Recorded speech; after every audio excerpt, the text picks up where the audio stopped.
Alright, ladies and gentlemen, Fab is in the house and welcome back to the channel. Today I'm in the house with a Chris Bathgate TKS Tetrahedron Kinetic sculpture here with me for a review. We're gonna analyze the look, the sound and the feel of this bad boy. But first of all, don't forget to like the video. Second of all, don't forget to subscribe to the channel. And third of all, let me know in the comments down below what you guys think about this fella right here. You know what? You can also check out Fablades.com if you're in the market for some toys or knives, and at Fablades on Instagram, see what is going on there. Look at this. Let's open the box.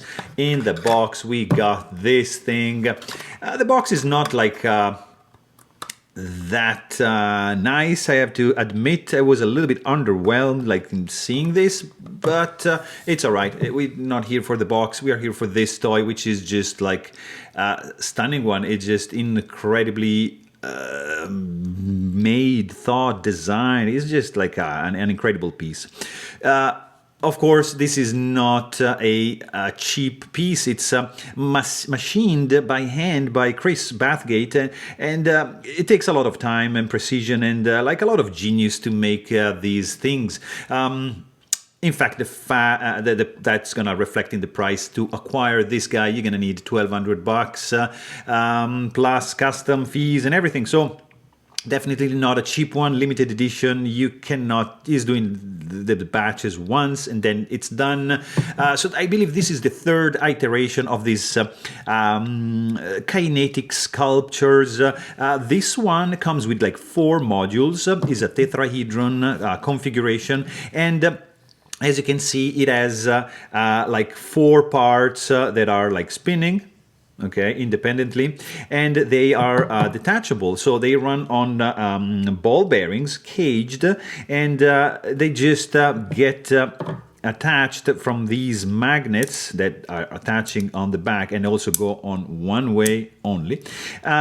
For like, you see the residue magnetic effect that's coming from that magnet. So that's pretty cool. So it's attracting this guy very, very nicely indeed. So he color-coded the north and south pole of the magnets to be able to reassemble this correctly, because there's only, I think, a couple of ways to put this back together, and it's pretty straightforward. I mean, there's 4 pieces. It has a unique look. Like there's no toys like this on the market. It's pretty cool. This is aluminum anodized steel, and it's just a gorgeous one. I mean, come on, guys, look at this. How cool is this? I think it's just gorgeous, and it's in the hand. You can also like just, you know, play with the hand. It's very unique tactile feeling with all these parts moving, but mainly for me it's just like a desktop sculpture. Is something that I keep on my desk when I work. I just glance at that and I just enjoy it because it's a really unique and beautiful one. So just to give you a size idea, let me see, like one module is like 0.97 inches.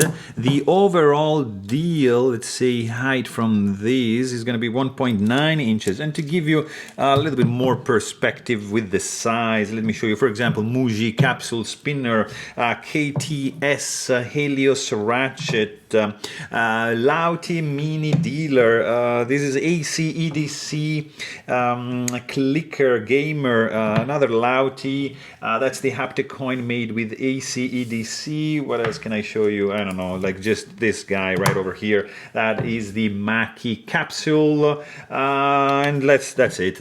Black mirror design, telephone dial. Actually, look at this, because I never show these guys. This is the Zirk Commander Grenade. Oops. And this is the Black Mirror design. That is the Zirk Egg. Look at that. So you have an idea of the size of this guy. Let's also check the weight.